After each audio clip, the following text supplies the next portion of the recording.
Christmas new year അവധിക്കാലമൊക്കെ വരവായി school അടച്ചതോടെ ഒരുപാട് കുടുംബങ്ങൾ കുട്ടികളുമായി ട്രെയിനിൽ യാത്ര ചെയ്യാൻ പ്ലാൻ ചെയ്യുന്ന സമയമാണിത്. നിങ്ങൾ അത്തരത്തിലൊരു യാത്ര പ്ലാൻ ചെയ്യുന്നുണ്ടെങ്കിൽ തീർച്ചയായും അറിഞ്ഞിരിക്കേണ്ട ഒരു കാര്യമുണ്ട്. കുട്ടികളുടെ ട്രെയിൻ ടിക്കറ്റുമായി ബന്ധപ്പെട്ട് ഇന്ത്യൻ റെയിൽവേ ചില നിയമങ്ങൾ വ്യക്തമാക്കിയിരിക്കുകയാണ്. യാത്ര സുഖകരവും ലാഭകരവുമാക്കാൻ ഈ കാര്യങ്ങൾ ശ്രദ്ധിക്കുന്നത് വളരെ നല്ലതാണ്. അപ്പോൾ എന്തെല്ലാമാണ് ആ നിയമങ്ങൾ എന്ന് നമുക്ക് നോക്കാം. കുട്ടികളുടെ പ്രായം അനുസരിച്ച് ടിക്കറ്റ് നിയമങ്ങൾ 3ആയി തരംതിരിക്കാം. അത് വളരെ ലളിതമാണ്. ഒന്നാമതായി 5 വയസ്സിൽ താഴെയുള്ള കുട്ടികൾ.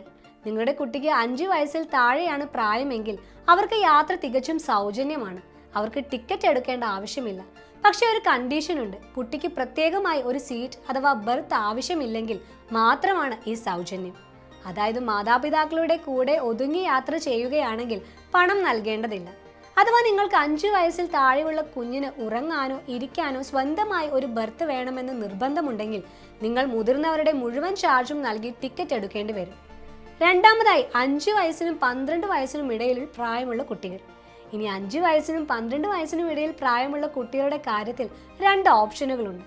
നിങ്ങളുടെ കുട്ടിക്ക് പ്രത്യേകമായി ഒരു ബർത്ത് വേണ്ട, നിങ്ങളോടൊപ്പം ഒതുങ്ങിയിരുന്നോളും എന്നാണെങ്കിൽ നിങ്ങൾക്ക് പകുതി ചാർജ് അഥവാ ചൈൽഡ് ഫെയർ നൽകിയാൽ മതി. എന്നാൽ ഈ പ്രായത്തിലുള്ള കുട്ടികൾക്ക് സ്വന്തമായി ഒരു സീറ്റ് അല്ലെങ്കിൽ ബർത്ത് വേണമെന്നുണ്ടെങ്കിൽ മുതിർന്നവരുടെ മുഴുവൻ ടിക്കറ്റ് നിരക്കും നൽകണം. അതുകൊണ്ട് ടിക്കറ്റ് ബുക്ക് ചെയ്യുമ്പോൾ ബർത്ത് വേണോ വേണ്ടയോ എന്ന് തീരുമാനിച്ച ശേഷം മാത്രം ബുക്ക് ചെയ്യുക. മൂന്നാമതായി 12 വയസ്സിന് മുകളിലുള്ള കുട്ടികൾ. ഇത് വളരെ ലളിതമാണ്. 12 വയസ്സോ അതിൽ കൂടുതലോ പ്രായമുണ്ടെങ്കിൽ അവരെ മുതിർന്നവരായിട്ടാണ് റെയിൽവേ കണക്കാക്കുന്നത്. അവർക്ക് മുഴുവൻ ചാർജും നൽകി ടിക്കറ്റ് എടുക്കണം. ഈ നിയമങ്ങൾ യഥാർത്ഥത്തിൽ 2020 റെയിൽവേ മന്ത്രാലയം ഇറക്കിയ ഒരു സർക്കുലറിന്റെ ഭാഗമാണ്. അവധിക്കാലം പ്രമാണിച്ച് യാത്രക്കാരുടെ എണ്ണം കൂടുന്നതുകൊണ്ടും പലർക്കും ഇതിനെക്കുറിച്ച് സംശയങ്ങൾ ഉള്ളതുകൊണ്ടും റെയിൽവേ ഇത് വീണ്ടും വ്യക്തമാക്കിയിരിക്കുകയാണ്. അപ്പോൾ ഈ അവധിക്കാലത്ത് കുട്ടികളുമായി ട്രെയിൻ യാത്ര പ്ലാൻ ചെയ്യുമ്പോൾ ഈ കാര്യങ്ങൾ തീർച്ചയായും ഓർമ്മിക്കുക. നിങ്ങളുടെ ആവശ്യത്തിനനുസരിച്ച് ടിക്കറ്റ് ബുക്ക് ചെയ്താൽ അനാവശ്യമായ പണച്ചെലവ് ഒഴിവാക്കാം. ഈ വിവരം നിങ്ങൾക്ക് ഉപകാരപ്പെട്ടെന്ന് കരുതുന്നു. നിങ്ങളുടെ സുഹൃത്തുക്കൾക്കും കുടുംബാംഗങ്ങൾക്കും ഈ വീഡിയോ ഷെയർ ചെയ്തു നൽകുക.